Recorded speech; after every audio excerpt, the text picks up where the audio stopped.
Welcome to another Jamwriter nugget. Bite-sized chunks of wisdom for your writing and publishing journey from Jamwriter authors. From Manuscript to market and beyond. In this episode, our authors speak about how to get the marketing publicity done. About 2 weeks before I published, I said, "Oh, I need a launch party."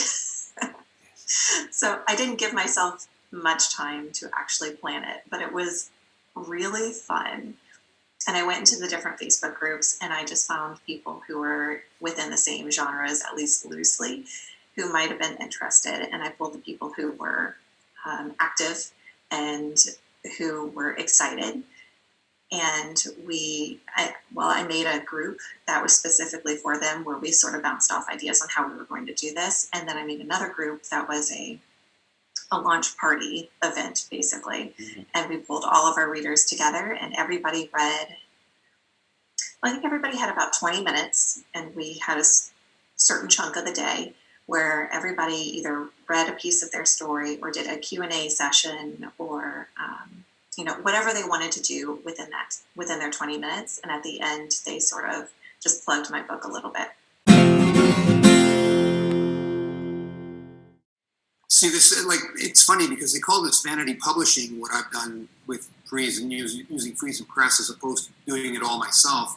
But I do handle all of the promotion and marketing aspect of my book. So I am involved in, advertising online.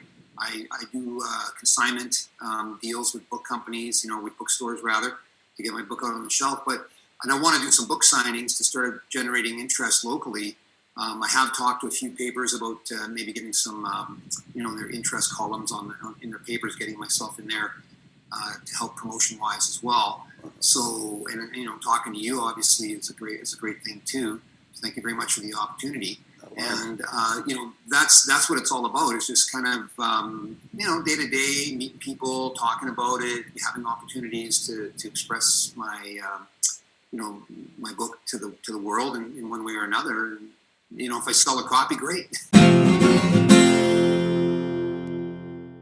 have found that the most effective way for me to sell books is to meet people one-on-one and tell them about the book and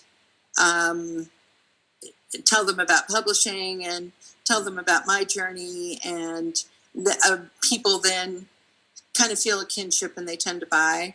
I do have a tour set up later on in the year through some of the Midwestern states here in the States, where I'm going to be doing some presentations at libraries. Mm-hmm. And that will be a combination of kind of telling people how the publishing industry has changed so much, not just in the last 10 years, but 20 years, and even in the last 3 to 5 years. Yeah. There's been a lot of changes.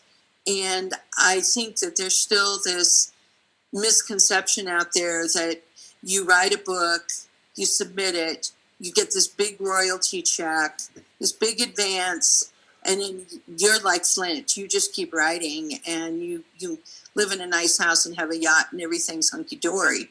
And the reality is that there's 2 million books a year that you're competing with.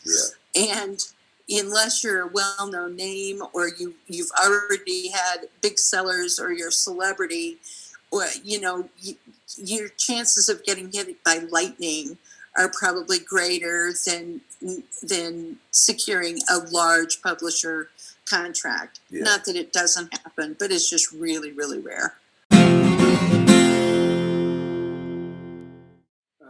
A mix of both, I think. Yeah, it's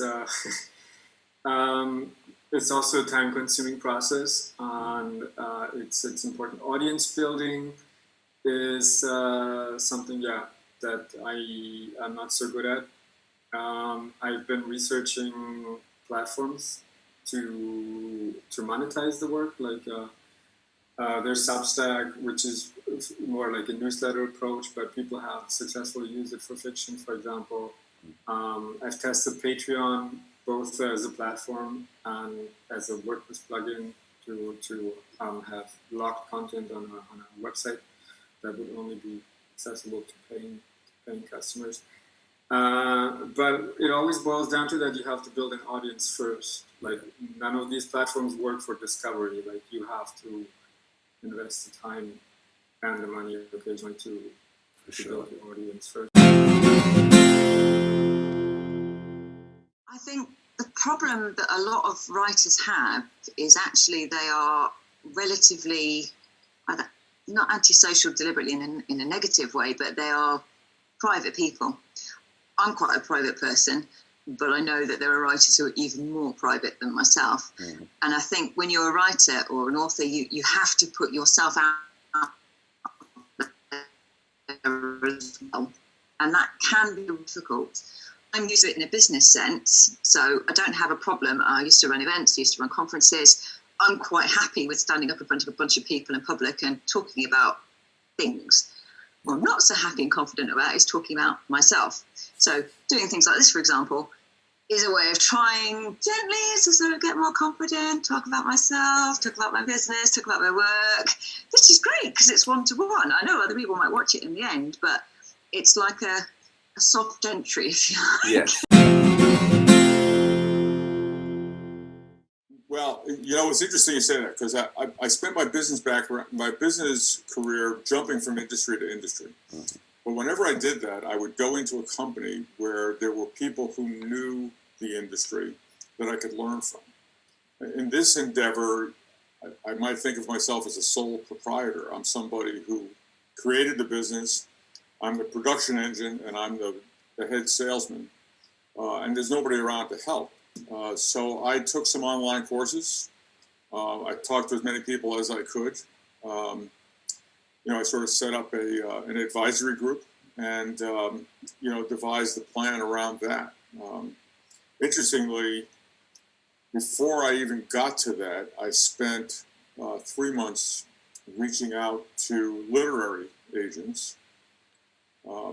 And one of the things I learned about the industry right now is that there is such a proliferation of fiction, mostly self-published, that agencies are almost afraid to touch it. It's much easier to find an agent for nonfiction right now, particularly if you have academic credentials around the subject you're writing on, than it is to find a fictional agent, a fiction agent. So I went through that arduous process, which yielded no benefit other than the value of the experience itself. So I'm sort of viewing this as a business now.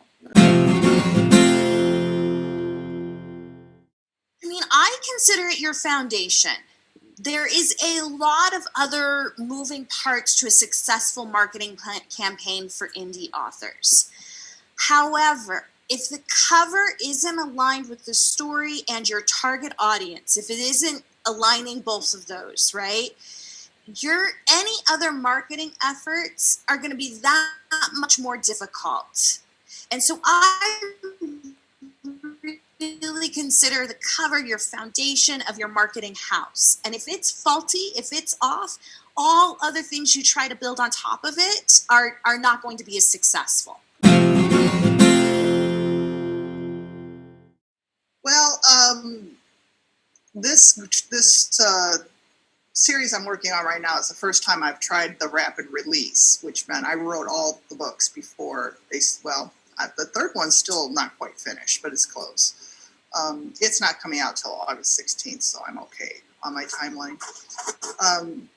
So I have to see kind of how that goes. Another technique that you can use as an independent publisher is once you have a series up and running, is you can do promotions around book one. So you can do like a 99-cent book price drop for a week, or you can, put it up free, like through BookFunnel or something like that, to get people to buy 2 and 3 or 4 and 5 and 6 and 7, however many you end up writing. Yeah.